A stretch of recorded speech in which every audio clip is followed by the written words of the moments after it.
Picture, if you will, 1920s Harlem, New York, the hustle and bustle on the streets, jazz music in the air, and African liberation being preached on the street corners. To several black Buffalonians, one voice stood out in particular. The voice of the Honorable Marcus Mosiah Garvey.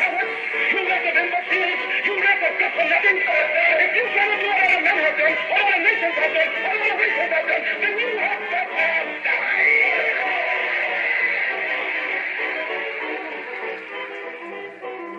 Inspired by the magnificent words standing out in their memories and armed with the Negro World newspaper, these black Buffalonians came home and began to organize.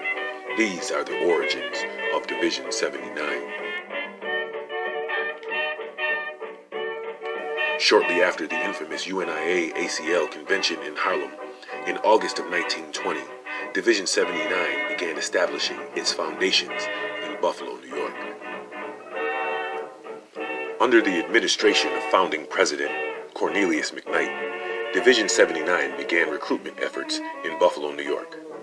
By October 14th, Marcus Garvey was able to address a crowd of over 1,000 black Buffalonians at Buffalo Technical High School, located on CEDAR and Clinton.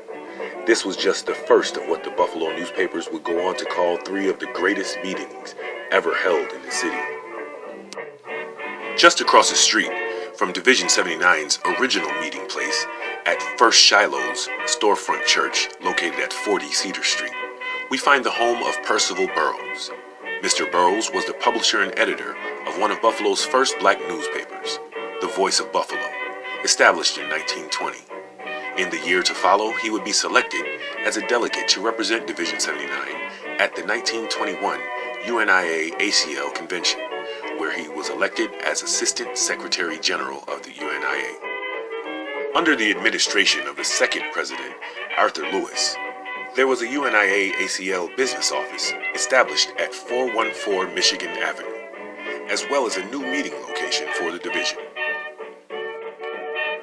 Longtime vocal supporter, Reverend Sidney Johnson, invited the division to hold meetings at Lloyd's Memorial Church, located at 20 Potter Street, also known as 20 Nash Street. President Lewis, along with organizing committee members John Terry and Robert Willis, were responsible for huge growth in membership and organizing chapters in Niagara Falls, Tonawanda, Lancaster, and Erie. By December 1921, Division 79 was on a roll. The new administration moved the headquarters to 264 Genesee Street, under President Alfred Boykin and the division's First Lady President, Beatrice Washington. The Universal African Motor Corps had around 16 members and met at Pleasant Grove Baptist Church on 472 Clinton Street. The Universal African Black Cross Nurses had around 65 nurses and met at Mrs. Irene Freeland's house at 185 Walnut Street. The Universal African Legion, led by Captain Howard B. Phillips, had around 100 members and met at 585 Michigan Avenue. The UNIA 20-piece brass band, directed by Professor O.B. Small, and the Baby Ruth Briggs Quintet led massive parades as well as community events along Michigan, Genesee, William, Clinton, Jefferson, and Broadway streets.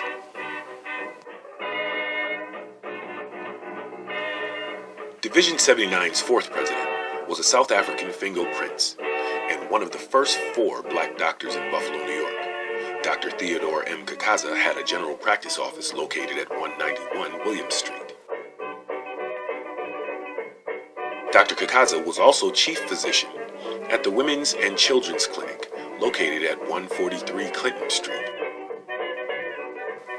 Dr. Kakaza will go on to give lectures during Negro Health Week at the Michigan Avenue YMCA between 1937 and 1938. The Garvey movement is far from a Back to Africa movement. The Honorable Marcus Garvey stated positively when here that he was not advocating the wholesale immigration of Negroes to Africa, but that he wanted men and women who were willing to return to Africa to help redeem and reclaim Africa from alien domination and occupation. President Kakaza and the division's second lady president, Rosa Montgomery, moved the division headquarters to 485 Michigan Avenue and named it UNIA Hall. The fifth administration under John Renault, beginning in 1924, would be the last to be recorded. Division 79 had reached the peak of popularity. The UNIA band was a regular attraction at the Erie County Fair, and band members were regulars at the Colored Musicians Club. During this administration, the division would undertake its biggest venture yet. President Renault would go on to negotiate the purchase of St. Paul's AME Zion Church, located at 278 Jefferson, to become the new Liberty Hall. The Big Brotherhood Association, located at Golden Hall, at 96 Clinton Street, assisted homeless and unemployed black Buffalonians, from those that lived here already to those who migrated looking for work in the city. Reverend Robert Bennett, the rector of St. Philip's Episcopal Church and superintendent and dean of Christ Institute, along with fellow Garveyite and Buffalo American editor Elliot O. Brown, were both advisory committeemen. Garveyites like Bessie Williams were instrumental in placing people in homes and helped to organize the Michigan Avenue YMCA. Montgomery's Salon, owned by Lady President Rosa Montgomery, hosted many community events and meetings. The National Hairdressers Association, of which both Lady Presidents Beatrice Washington and Rosa Montgomery were members, met regularly at Montgomery's Salon at 268 Spring Street. Another of the first 4 black doctors in Buffalo was Dr. Ezekiel Nelson, whose general practice office was located at 445 Cornwall Avenue. Dr. Nelson and his wife Alberta were so inspired by Garveyism, they founded the Citizens Cooperative Society in 1928 and the CCS Grocery Store in 1931, located at 498 Williams Street.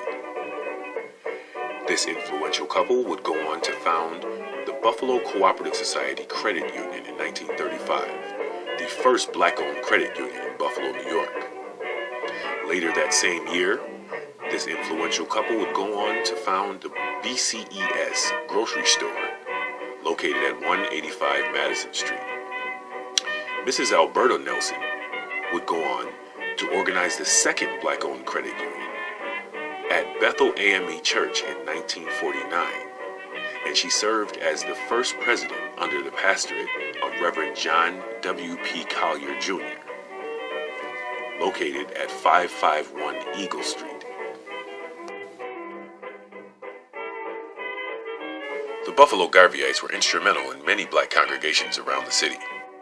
Local black clergy were strong supporters of Division 79.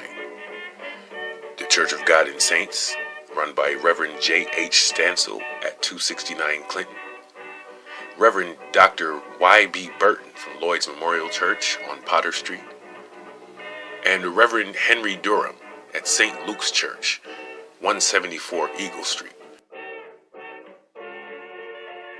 These are just a few of the locations, accomplishments, and contributions the historical Buffalo Garveyites left as their legacy for Buffalo, New York.